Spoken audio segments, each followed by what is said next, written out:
Assalamualaikum warahmatullahi wabarakatuh. Bismillahirrahmanirrahim. Puji dan syukur kami panjatkan kehadirat Allah Subhanahu wa Ta'ala atas segala rahmat dan karunia-Nya, sehingga kami dapat menyelesaikan penyusunan e-book dengan judul Pancasila sebagai Dasar Negara untuk siswa SD atau MI kelas 4 hingga 6. Sholawat serta salam semoga senantiasa tercurah kepada Nabi Muhammad SAW, keluarga, sahabat, dan seluruh umatnya. Teman-teman yang kami hormati, perkenalkan kami dari kelompok 3, saya Dinda Rinanda. Saya Naila Askia. Saya Birasita Ghazali. Pada kesempatan kali ini kami akan mempresentasikan hasil karya kami yang berupa e-book pembelajaran Pancasila yang ditunjukkan khusus untuk siswa SD atau MI kelas 4, 5 hingga 6. Nah, untuk latar belakang pada e-book kali ini, pembelajaran Pancasila bagi siswa SD atau MI kelas 4 hingga 6 seringkali masih disampaikan melalui buku dengan penyajian yang bersifat tekstual dan kurang menarik bagi anak usia sekolah dasar. Padahal Pancasila merupakan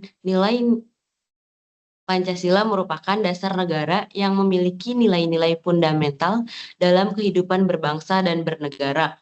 Oleh karena itu, kami berupaya menyusun e-book ini dengan pendekatan yang lebih menarik, kreatif, dan mudah dipahami.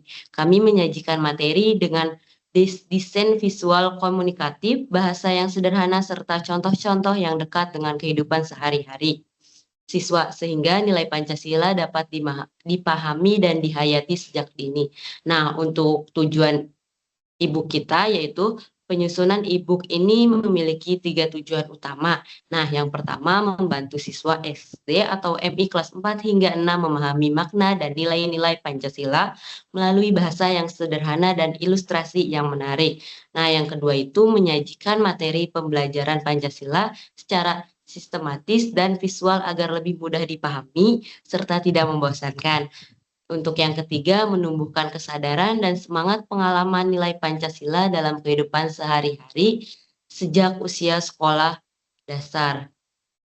Demikian pengantar dari kami mengenai latar belakang dan tujuan penyusunan e-book ini. Selanjutnya, saya serahkan kepada Naila Askia Bukhari untuk memaparkan materi selanjutnya. Baik, untuk e-book kita memiliki 5 bab. Yang pertama itu ada tentang sejarah lahirnya Pancasila, bab kedua tentang Pancasila sebagai dasar negara dan ideologi, bab ketiga tentang peran penting Pancasila buat negara kita, bab keempat tentang Pancasila di dunia nyata dan zaman now, bab 5 tentang Pancasila sebagai pedoman masa depan bangsa. Selanjutnya, bab pertama yaitu tentang sejarah lahirnya Pancasila. Di sini kami mengulas proses historis perumusan Pancasila sebagai fondasi bangsa. Yang pertama itu tentang sidang BPUPKI dan gagasan dasar negara. Menjelaskan momen krusial saat tokoh bangsa seperti Muhammad Yamin dan Mr. Supomo mengusulkan konsep dasar negara untuk menjawab tantangan kemerdekaan. Yang kedua tentang pidato Bung Karno 1 Juni 1945 tentang mengulas pidato monumental Insinyur Soekarno yang untuk pertama kalinya memperkenalkan istilah Pancasila sebagai 5 prinsip pemersatu bangsa.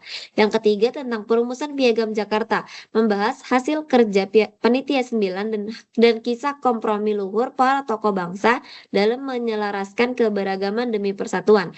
Yang keempat tentang penetapan Pancasila dalam Undang-Undang Dasar 1945, menjelaskan pengesahan resmi Pancasila oleh PPKI pada 18 Agustus 1945 sebagai dasar negara yang sah secara konstitusional. Bab kedua tentang Pancasila sebagai dasar negara dan ideologi.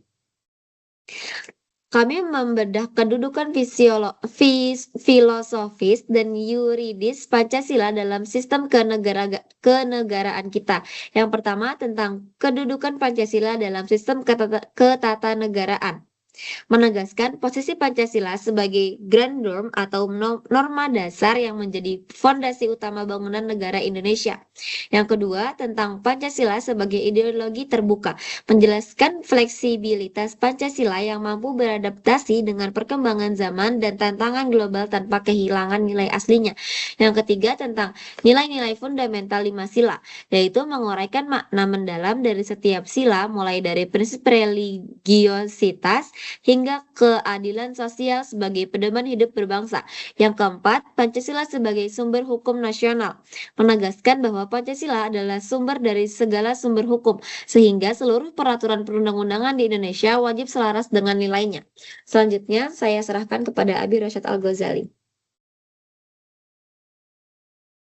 Baik, kita memasuki di bab 3, yaitu peran penting Pancasila buat negara kita.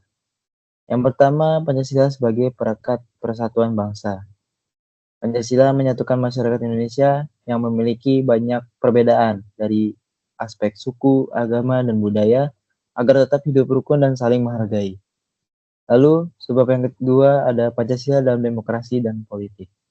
Pancasila ini menjadi dasar dalam kehidupan demokrasi dan politik agar keputusan diambil dengan musyawarah, adil, dan mengutamakan kepentingan rakyat.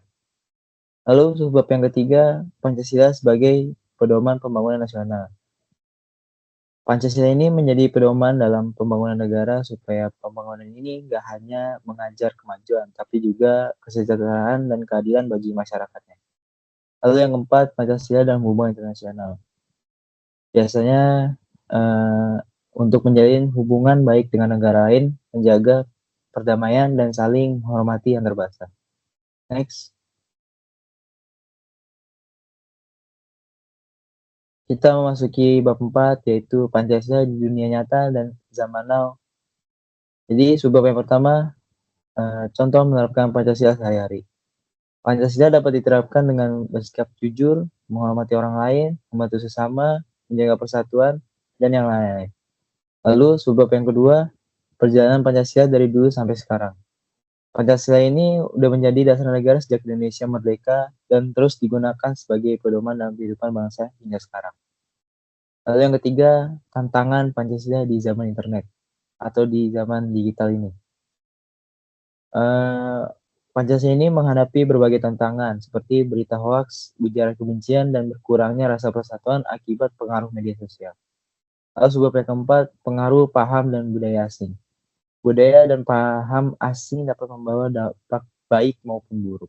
Karena itu, masyarakat perlu memilih budaya yang sesuai dengan nilai Pancasila dan tetap menjaga budaya Indonesia. Next.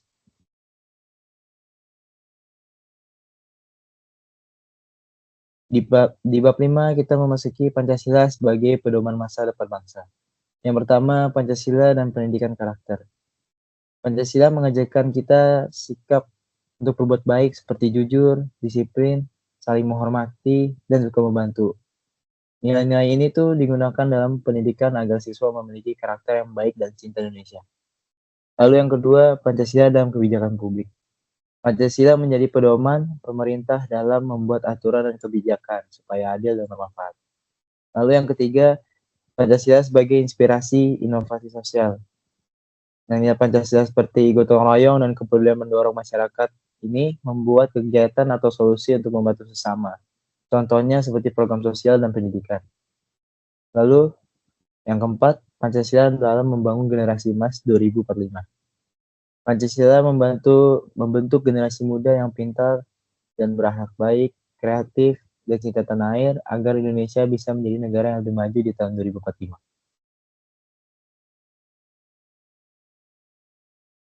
Next.